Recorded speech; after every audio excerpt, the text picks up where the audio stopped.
Centre for science and environment ने अपनी एक रिसर्च रिपोर्ट में ये खुलासा किया है कि देश के जो 6 बड़े शहर हैं, मेगा सिटीज़ हैं, वो हीट आइलैंड्स बनते जा रहे हैं क्योंकि हीट वेव संकट के दौरान जो अर्बन हीट आइलैंड इफ़ेक्ट है वो इन 6 महानगरों में काफ़ी ज़्यादा हो गया है क्योंकि कंक्रीट स्ट्रक्चर्स बड़े शहरों में बढ़ते जा रहे हैं और जैसे जैसे बिल्डिंग्स की संख्या बढ़ रही है, जो हीट वेव का जो संकट है वो लोग ज़्यादा महसूस कर रहे हैं, उसका ज़्यादा प्रभाव लोगों पर पड़ रहा है। मेरे साथ रजनीश सरीन हैं जो एक्सपर्ट हैं अर्बन हैबिटेट में और उन्होंने इस सब्जेक्ट को स्टडी किया है।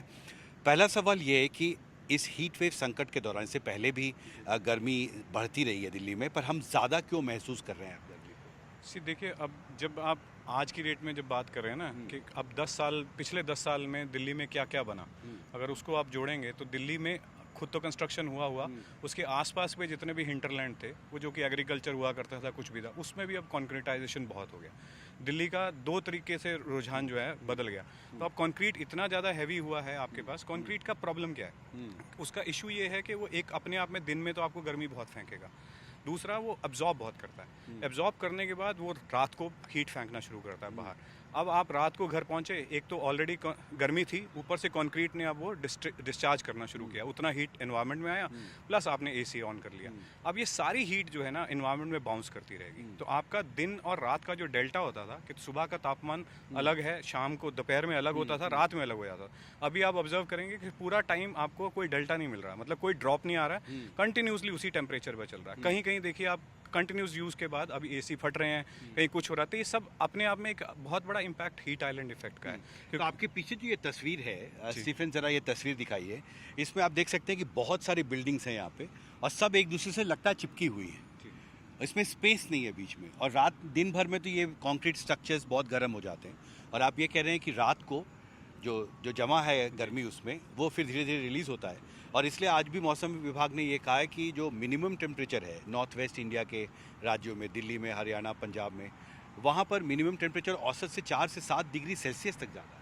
अभी जैसे कनॉट प्लेस की अगर हम बात करें तो उसमें बिल्डिंग का रंग भी सफ़ेद है, सब कुछ होने के बावजूद भी, पर हमने उस पर स्टडी करा और उसमें भी शोध यही निकल के आता है कि भाई टेम्परेचर वहाँ पे भी बढ़ रहा है। क्यों?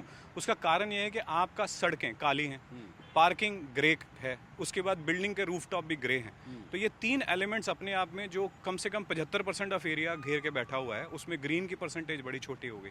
ऊपर से पानी के स्रोत जितने भी थे वो भी धीरे धीरे कम होते जा रहे हैं। तो अब ये तो हमको मालूम है कि पानी और पेड़ ये दोनों हमारे बचाव के रास्ते हैं। अब दोनों धीरे धीरे कम हुए परसेंटेज में, और आपका कंस्ट्रक्शन एरिया जब बढ़ जाएगा तो ये हीट और रेजोनेट करेगी। पर इसका सॉल्यूशन क्या है? आपने अर्बन हैबिटेट्स को स्टडी किया है, इसका क्या कोई लॉन्ग टर्म सॉल्यूशन खोजना होगा हमको? आपको लगता है कि कोई हीट मैनेजमेंट एक्शन प्लान को एक्टिवेट करना ज़रूरी होगा बड़े शहरों में?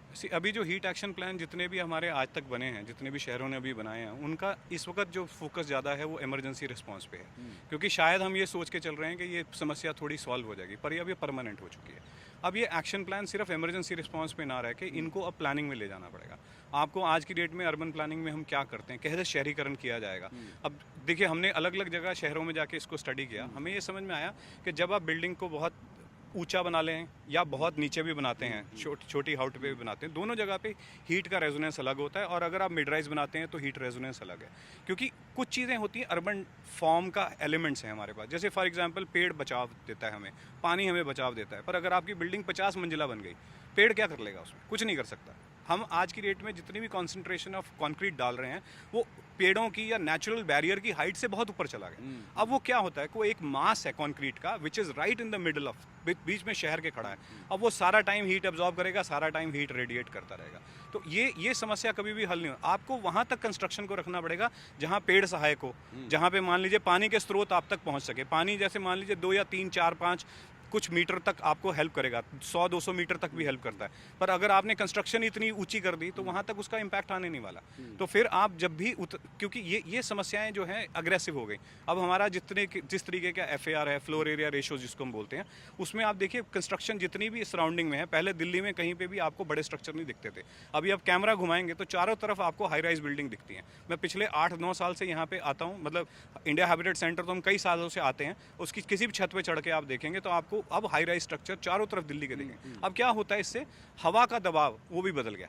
क्योंकि पहले हवा सबसे ज़्यादा आपका हीट को बाहर ले जाएगी, पोल्यूशन को भी बाहर ले जाएगी। अब आपने चारों तरफ कंक्रीट डाला, साथ में पहाड़ बना दिए, इस तरीके के जो हवा को भी ट्विक कर रहे हैं। तो अब जब हवा आपकी उस तरीके से नहीं निकासी कर सकती, गर्मी बढ़ गई, निकासी भी नहीं हो रही, तो अब क्या होने वाला? तो इसी को हीट आइलैंड इफेक्ट कहते हैं। तो ये अब आप एक हीट डोम है जो हमारे शहर के ऊपर बन चुका है, और ये 6 शहर महानगरों में ये काफ़ी हद तक ये डोम हीट नज़र आता है। तो ये कंक्रीट के जो पहाड़ आप कह रहे हैं, एक बहुत अच्छा फ्रेज आपने कॉइन किया है, उससे निपटना मतलब आपको लगता है बहुत मुश्किल होगा अगर हमने अभी कदम नहीं उठाया?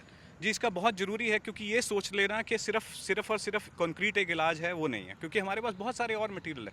हमारे पास ऐसे मटेरियल्स भी हैं अगर आप देखिए, जिसको हम ट्रेडिशनली भी यूज़ करते थे, आज की डेट में हमारे पास लोड बेयरिंग स्ट्रक्चर नहीं है, राइट? तो स्ट्रक्चर के बीच में जो दीवारें होती हैं, उसको तो आप किसी भी मटेरियल से बना सकते हैं। वो ऐसा मटेरियल बनाइए जो गर्मी को पकड़े और छोड़ दे जल्दी।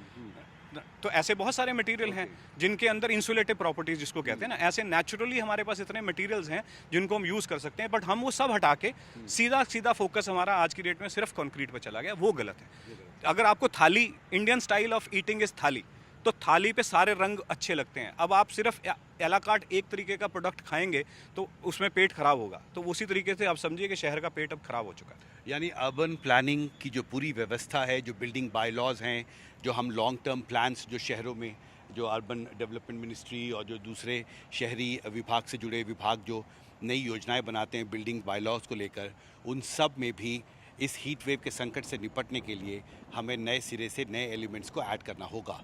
दिल्ली से स्टीफन के साथ हिमांशु शेखर, एनडीटीवी इंडिया।